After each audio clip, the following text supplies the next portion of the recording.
Assalamualaikum warahmatullahi wabarakatuh. Selamat siang anak-anak. Selamat berjumpa kembali dengan Bapak. Pada pembelajaran di semester genap ini kita masih melaksanakan pembelajaran berbasis daring ya, atau online. Namun Bapak harap walaupun pembelajaran kita masih dalam kondisi pandemi, tapi tidak menyurutkan semangat kalian untuk selalu tetap menuntut ilmu. Baik, kita langsung saja untuk materi pembelajaran pada mata pelajaran administrasi infrastruktur jaringan kali ini. Kita akan masuki materi yang disebut dengan routing ya. Nah, ini materi yang akan kita pelajari ya, jadi terkait atau tentang routing. Nah, apa yang dimaksud dengan routing?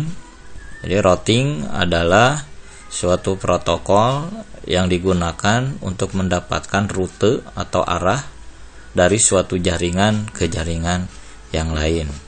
Nah, di sini kita berbicara terkait dengan jaringan komputer. Ya, jadi jaringan komputer pada saat akan terkoneksi ke jaringan yang di luar jaringannya, maka diperlukan sebuah protokol yang disebut dengan routing.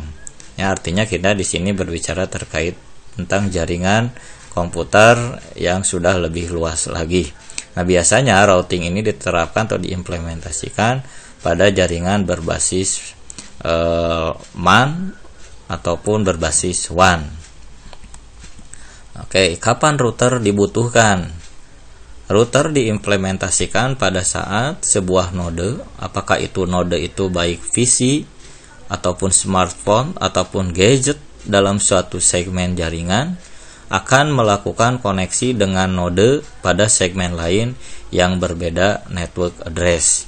Nah, artinya apa? Artinya jika suatu node atau suatu komputer ataupun itu smartphone ataupun dalam bentuk gadget akan melakukan koneksi dengan komputer lain, misalkan atau dengan segmen jaringan yang menggunakan network address berbeda, maka di sini perlu dalam media interkoneksinya dibutuhkan sebuah routing.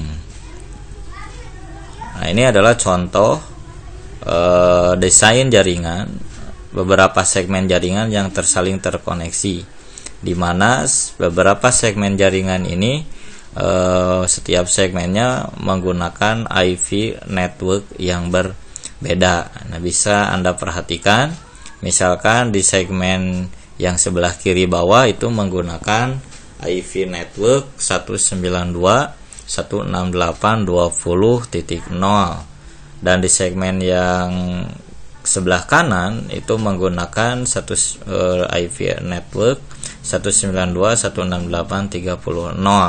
Begitu juga dengan segmen yang atas sebelah kiri dan atas sebelah kanan. Nah, ketika node dalam segmen yang satu ingin terkoneksi atau ingin melakukan koneksi dengan node yang lain pada segmen yang lain, maka diperlukanlah sebuah routing. Nah, routing ini ada dalam sebuah alat atau software atau perangkat lunak yang disebut dengan router. Nah, ini di sini di dalam contoh desain jaring ini ada dua buah router yang mengkoneksikan 4 segmen jaringan. Nah, untuk melakukan sebuah routing, ada beberapa protokol routing yang bisa kita pakai, yang bisa kita gunakan, yaitu ada routing statik dan juga ada routing dinamik. Nah, ini masing-masing mempunyai konsep dan konfigurasi yang berbeda. Nah, namun untuk memahami proses routing, yang harus Anda pastikan terlebih dahulu adalah Anda harus paham dulu apa yang dimaksud atau apa yang disebut dengan IP address. Nah, di sini harus Anda pahami dulu sih apa itu IP address. Yang kedua, yang untuk memahami bagaimana proses sebuah routing atau melakukan konfigurasi routing, yaitu Anda harus memahami terlebih dahulu apa yang dimaksud dengan subnet mask. Ya, dan yang selanjutnya untuk memahami proses routing, Anda harus memahami dulu apa yang dimaksud dengan network address. Nah, untuk itu silahkan kalian pelajari dulu dari berbagai sumber atau resource terkait dengan apa yang dimaksud dengan IP address, apa yang dimaksud dengan subnet mask, apa yang dimaksud dengan network address. Nah, untuk pembelajaran selanjutnya kita akan bertemu kembali minggu depan. Nah, nanti kita akan lanjutkan pembahasan terkait dengan routing ini, dimana kita tadi sudah mendengarkan bahwa proses routing ini atau konfigurasi routing ini ada dua, yaitu ada routing statik dan ada routing dinamik. Nah, untuk memahami terkait routing statik dan routing dinamik akan kita bahas di pertemuan selanjutnya. Namun sebelumnya silahkan Anda pahami dulu apa yang dimaksud dengan IP address. Silakan kalian pahami dulu apa yang dimaksud dengan subnet mask dan apa yang dimaksud dengan network address.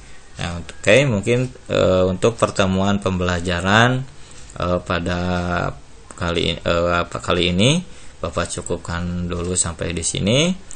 Terima kasih, tetap selalu jaga kedisiplinan dan tanggung jawab dalam melaksanakan pembelajaran.